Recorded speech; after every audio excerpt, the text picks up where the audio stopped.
बच्चों, स्वागत है मेरे चैनल स्कूल किड में। मैं रेखा तिवारी आज आपके सामने एक नए टॉपिक के साथ उपस्थित हुई हूँ। जैसा कि बच्चों मालूम है कि मैं व्याकरण में आपको समास बता रही हूँ। ये जो समास है ये बच्चों आपके पेपर में यानी हाई स्कूल और इंटर बोर्ड की परीक्षाओं में एंड 8th क्लास और 5th क्लास की परीक्षाओं के लिए बहुत ही उपयोगी हैं। पर जो भी आप कंपटीशन की तैयारी कर रहे हो उसके लिए ही बहुत ही ज़्यादा इम्पोर्टेंट हैं। तो मैंने जो आज तक वीडियो बनाई है वो सारी high school board, UP board, high school board, CBSE board, जितने भी बोर्ड हैं उसके बेस्ड की और जो भी आप कंपटीशन की तैयारी कर रही हो उसी बेस पर सारी वीडियो बनाई है।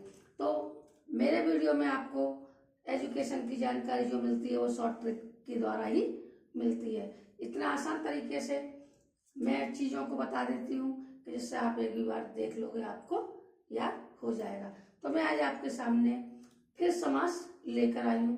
तो मैं आज बताऊंगी आपको समास क्या है, समास का अर्थ क्या है, समास की परिभाषा क्या है, समास कितने प्रकार के होते हैं, ठीक है, और समास के उपभेद क्या होते हैं। तो जो मैं इसमें समास की जो परिभाषा बताऊंगी इस वीडियो में वो आपको इतनी सरल बताऊंगी कि आप एक बार देखते ही याद कर लोगे। समास के इतने प्रकार बताऊंगी, शॉर्ट प्रकार बताऊंगी जिससे आप एक बार देख के ही समझ जाओगे इसमें कौन सा समास है, इस पंक्ति में कौन सा समास है या वाक्यांश में कौन सा समास है।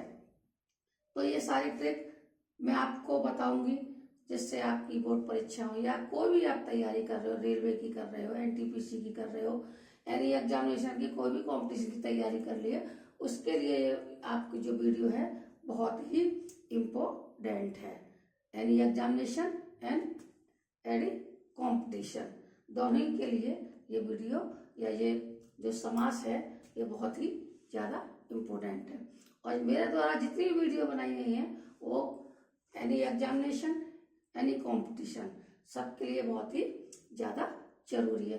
तो मैं आज आपको हिंदी व्याकरण के माध्यम से समास बताऊंगी, समास की परिभाषा बताऊंगी, समास के अर्थ बताऊंगी, समास के प्रकार बताऊंगी और उसके उपभेद भी बताऊंगी। तो चलते हैं, ठीक है। देखिए बच्चे, वैसे आपके एग्जामिनेशन में क्वेश्चन आता है कि समास की परिभाषा दीजिए, समास होता क्या है और समास कितने प्रकार का होता है। तो पहले मैं आपको समास का अर्थ बता देती हूँ। तो समास का अर्थ होता है किसी शब्द को छोटा करना यानी छोटा करना, ठीक है। अब उसकी परिभाषा मैं आपको बताती हूँ। जब दो या दो से अधिक शब्द मिलकर एक नवीन शब्द की रचना करते हैं उसे हम समास कहते हैं। यानी दो या दो से अधिक शब्द मिलकर एक नया शब्द बनाते हैं या रचना करते हैं तो उसको हम समास कहते हैं। ये तो आपकी डेफिनेशन हो गई। ये बहुत ही ज़्यादा सरल डेफिनेशन है जो आप एक बार पढ़कर ही आप इसको याद कर लोगे, ठीक है। चलते हैं आप समास के प्रकार कितने होते हैं। तो बच्चों, मुख्यतः समास के 4 प्रकार होते हैं, ठीक है, और प्रधानता के आधार पर 6 होते हैं। पहला होता है अव्ययी समास। इसमें पूर्व पद प्रधान होता है, आ शब्द जोड़कर नया शब्द की उत्पत्ति हो जाती है, ठीक है। दूसरा होता है द्वंद्व समास। इसमें दोनों पद प्रधान होते हैं, एक दूसरे के पूरक होते हैं, एक दूसरे के साथ ही आते हैं। जैसे दाल रोटी, लेना देना, काम धाम, ये दोनों शब्द एक साथ ही आते हैं। एक साथ आने का कोई मतलब नहीं है, ये हमेशा साथ आते हैं, इसलिए इसमें दोनों पद प्रधान होते हैं। बहुब्रीहि समास में अन्य पद प्रधान होता है, कोई तीसरा ही पद प्रधान होता है। जैसे लंबोदर यानी लंबुआ जिसका धड़, तो आप किसकी कल्पना करोगे? आप गणेश जी की कल्पना करोगे। 10 मुख वाला, तो आपके मन में किसकी कल्पना हुई? रावण की। तो यानी बहुब्रीहि समाज में अन्य कोई तीसरा ही पद प्रधान होता है, ठीक है। अब आता है चौथा तत्पुरुष समाज। तत्पुरुष समाज में हम देखते हैं कि जैसे राजा का कुमार यानी राजकुमार, तो अब इसको हम संधि विग्रह करेंगे तो कहेंगे राजा का कुमार। तो राजकुमार हो गया।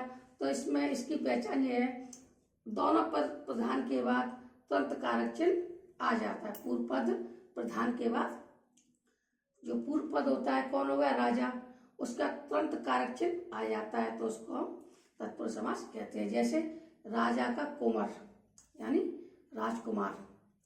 ठीक है। दूसरा, युद्ध क्षेत्र। तो हमारे मन में किसके, युद्ध का क्षेत्र यानी युद्ध करने वाला स्थान, युद्ध का क्षेत्र। तो तुरंत उसके कारक चिन्ह आ जाता है। ठीक है। पूर्व प्रधान के बाद तुरंत कारक चिन्ह आता है, उसको हम तत्पुरुष समास कहते हैं। तो बच्चों, तत्पुरुष समास के भी दो भेद बताए गए हैं। प्रधानता के आधार पर तत्पुरुष समास के दो भेद बताए गए हैं। अगर ठीक है, अगर इनको मिला के तो आप समास 6 प्रकार के हो जाते हैं।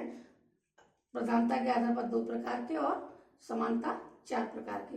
तो तत्पुरुष समास है, उसके 2 भेद बताए। कर्मधारय समास, कर्मधारय समास में तुलना की जाती है, उपमेय में उपमान की तुलना की जाती है। जैसे चंद्रमुख, तो हमारे मन में किसका, सुंदर सा चेहरा आ गया। हमने किसकी, उसके मुख की तुलना किसके साथ, चंद्रमा के साथ कर दी है ना। नयन कमल यानी उनके नैनों की तुलना किसके,